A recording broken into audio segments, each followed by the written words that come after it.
What's going on, guys, and welcome back to another episode of Club and Country. This is episode number 115, and we start today's episode off with a youth squad monthly report. As you can see, we have now entered September, and of course in the last episode the transfer window ended. We made one headline saying signing in that summer transfer window. We signed David De Gea. There was a ton of players that left the club. You saw the full list of successful negotiations there for players that joined and left the club. Of course, Isco joined on a pre-contract. De Gea came in for £22 million, and we also signed the possible regen of Iker Casillas on a free agent as well. And here's a look at the squad reports. We do enter September. A reminder, squad reports are shown at the start of every single in-game calendar month. And of course, with the addition to David De Gea, with the addition to Isco as well for the new season, this Racing Santander team gets a little bit better year by year. So I'm really liking the team we've got right now. We've got a little bit of money left over as well after selling Rubinho for £9 million and actually negotiating a pretty decent deal with Manchester United for David De Gea at £22 million. I thought we'd have to pay more than that. We've got a little bit of money left over, so there might be one or two business deals happening in January. As you can see by the league table, 2 games in, we've won both of those games. We have 6 points as well. So an okay start to the La Liga season. Of course, we won it last year for the first time ever, so we'll want to be trying to retain our trophy this season. And also the Champions League group as well. As you can see, we have been drawn with Chelsea, Ajax and Galatasaray. Now that is a very difficult Champions League group. Of course, Chelsea today actually on May the 3rd were crowned champions of England. They won the Premier League after beating Palace with a few games to spare. We've got Ajax, obviously a really decent side on career mode due to the amount of young talent they've got, and also Galatasaray as well, the Turkish side, really strong team with some very good players like Schneider. That's a difficult group. I got to be honest here, that's probably the most difficult group I've ever had in the Champions League. I don't know if anyone out there is a super fan of mine and can remember every Champions League group I've had. Probably not. But I think that's probably the most difficult Champions League group we've ever been drawn in. Chelsea, Ajax and Galatasaray, and that could be very difficult to get out of. Still, we take on Malaga for the first game of today's episode here, the first of 3, but the only game with Racing Santander, as the other 2 are with Spain. The first chance did fall to Malaga, but David De Gea made a very good save and kept it at 0-0. And in the 33rd minute here, Malaga throw the ball out towards Antunes, but he's lazy on the ball. Jesse Rodriguez intercepts, plays it inside towards Isco, shoots, and Isco, well, he scores his first goal for Racing Santander against one of his former clubs, Malaga. Forgot to show the respect there. But Isco makes it 1-0 from this strike, but I have to say, it was a real strike of fortune. Rodriguez plays it to him, he smashes the ball towards the far corner, Ochoa dives, and it takes a huge deflection off the Malaga defender, and Ochoa has absolutely no chance. He's already diving to the other side, and it diverts into the back of the net. So really unfortunate there for Malaga to concede that goal. Nothing Ochoa could do about it. Isco's going to claim it, his first goal for the club against one of his former teams. Of course, he played for Malaga before leaving to Real Madrid, and of course now he's at Racing Santander. But even so, it's Racing 1, Malaga 0, and Isco wants it. You know, it may have been going towards Ochoa's side where he was diving, but he was still going to claim the goal. So Racing Santander 1, Malaga 0. They went pretty close to equalising on the stroke of half-time. That shot just off target, they're on behind for a goal kick. However, still on the stroke of half-time, we got ourselves another chance here as Morata plays the ball inside towards Pedro Obiang, and we win ourselves a penalty as well. And what a debatable penalty that was. We've already won a couple of penalties this season, and this one, I did not think this was a penalty at all. It was a really bizarre decision by the referee, because the defender for Malaga gets the ball away cleanly, and it just seems like Obiang falls backwards into him. There was no challenge or anything. I did not think that was a penalty myself. I guess there was a little bit of contact by the heels, but I did not think that was a penalty myself. I thought that was really harsh. So as per usual, when we get ourselves a penalty and we're not too sure, we chip it down the middle. Rodriguez chips it down the middle, but Ochoa dives to his left hand side, and it's Racing Santander 2, Malaga 0. So another goal to Jesse Rodriguez here. It's another penalty for the guy. This guy just keeps on scoring penalties, doesn't he? And it is Racing 2, Malaga 0. So what a start to the season Rodriguez has had as well. I know a few of his goals have already been penalties, but even so, as you can see now, that is already his 5th goal in La Liga in just 3 games. So Racing Santander 2, Malaga 0. And in the 58th minute here, a great chance to make it 3-0. Rodriguez runs to the defence and holds the ball up, plays a brilliant chip through ball towards Isco, looking for his 2nd goal of the game, holds off the challenge, keeps on going. Great chance here, cuts inside and shoots. And as you can see, if it wasn't for a great save by Ochoa, Isco would have been celebrating for his 2nd time. As you can see his reaction there as well. What a stop it was by Ochoa. So he's still 2-0. In the 70th minute, another great chance to make it 3-0. Again, Isco's at the heart of it. He runs through here. He takes out 2 Malaga defenders, keeps on going, then beats the 3rd as well with a ball roll. He was having a nightmare game, this Malaga defender, and smashes the ball into the bottom corner as well, and makes it Racing Santander 3, Malaga 0. So a wonderful solo goal by Isco there. Obviously, he's now our highest rated player in the team, and you know, he's just such an awesome attacking midfielder. He makes it Racing 3, Malaga 0, scores 2 goals against his former club, one of his former clubs I should say. No one's going to take that one away from him, and it's Racing Santander 3, Malaga 0. And you know, the penalty was dodgy, I'm not going to deny that, but we still thoroughly deserved the win.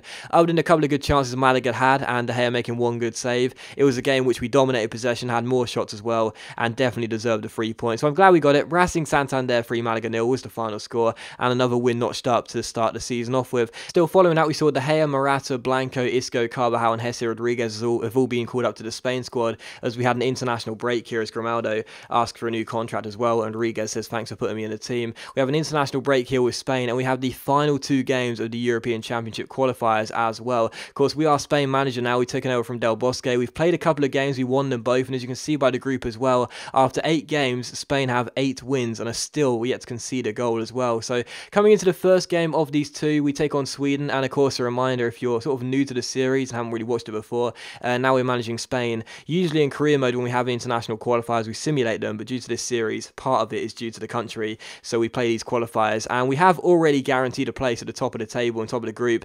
with 2 games to spare. We're still going to play the qualifiers regardless, and of course with 6 players out there being members of the Racing Santander team as well, there's an added incentive to see how our players perform, not just for Racing Santander but also for Spain as well. So Morata, Rodriguez, Isco, Carvajal, Blanco and David De Gea all getting starts in the first game of these 2 games, and the first chance did fall to us in the 40th minute as well, as Diego Costa holds the ball up and finds Javi Martinez. It comes back to Martinez after a couple of deflections, then finds Costa. Costa finds Morata, and Morata was denied by a really good save by the goalkeeper, and Sweden got the ball away. So still goalless in this game, but a few minutes later Sweden give the ball away. Costa's on the ball for us here and plays it through towards Morata down the left hand side. He needs to cut inside if he wants to try and get himself a shot at goal though. He keeps hold of the ball, double step overs, gets himself inside, then gets past his man with a lovely piece of skill, gets taken down, and the referee has no hesitation in awarding a penalty. So penalty to Spain 20 minutes in. Of course we have already guaranteed a finish top of the table in this European Championship group, but even so we still,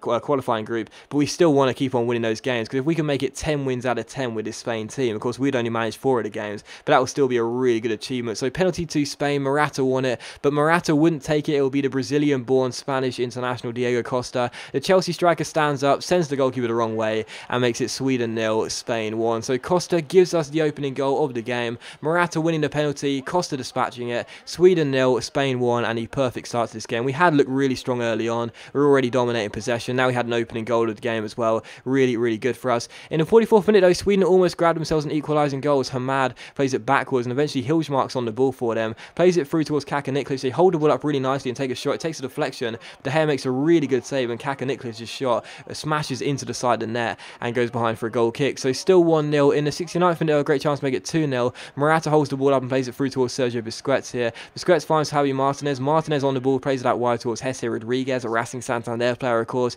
Fake shots around his man, down the left hand side. Johansson's playing catch up. He's not going to catch up. Rodriguez drills in across, picks out Costa, and Costa makes it 2-0. So Sweden 0, Spain 2. Both goals coming through the Brazilian-born Spanish player Diego Costa, and he is not going to miss either of those chances. First a penalty, sending the goalkeeper the wrong way, and this time after Rodriguez lays it on a plate for him, he is not going to miss that open goal from 6 yards out. So Sweden 0, Spain 2, and that was how the game would finish as well. We get the win here, make it 9 wins out of 9. Diego Costa getting both goals, and by doing that as well, after Ireland won their game in the qualifier, that means that Sweden could not qualify in the 2nd place for the European Championship. So we basically knocked Sweden out of the possibility of qualifying for the European Championships by winning that game. But that's just how ruthless we are right now. We don't care about what they're doing.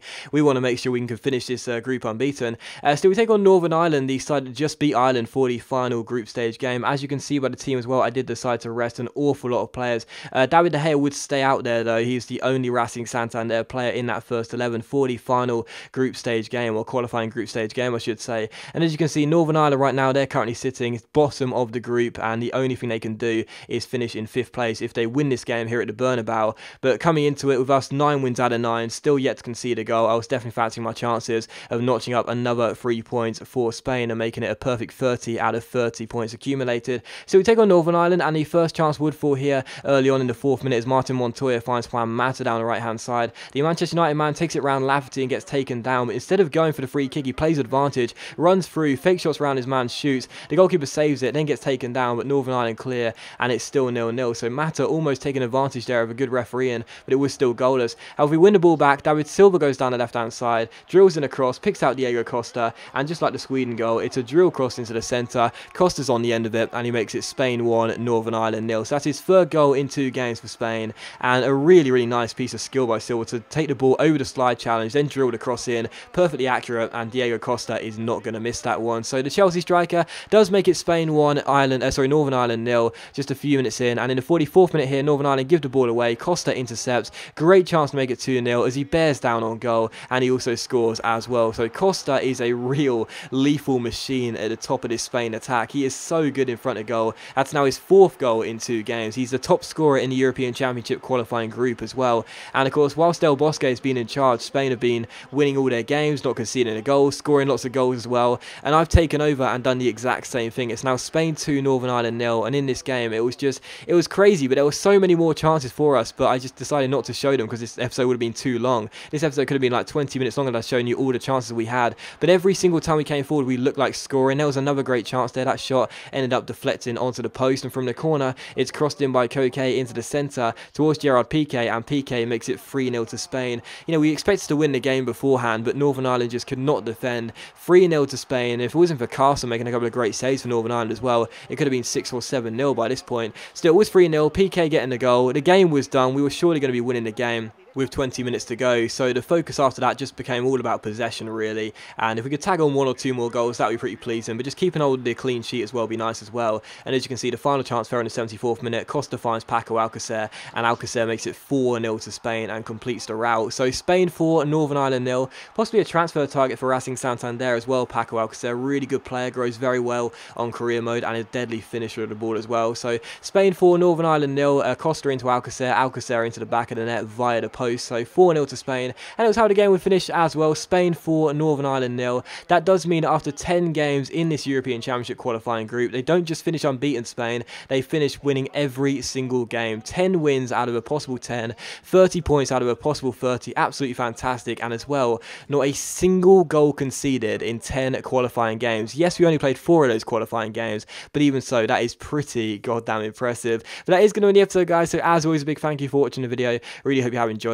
If you enjoyed today's episode of Club and Country, then please do leave a like, and I'll see you for the next episode very soon.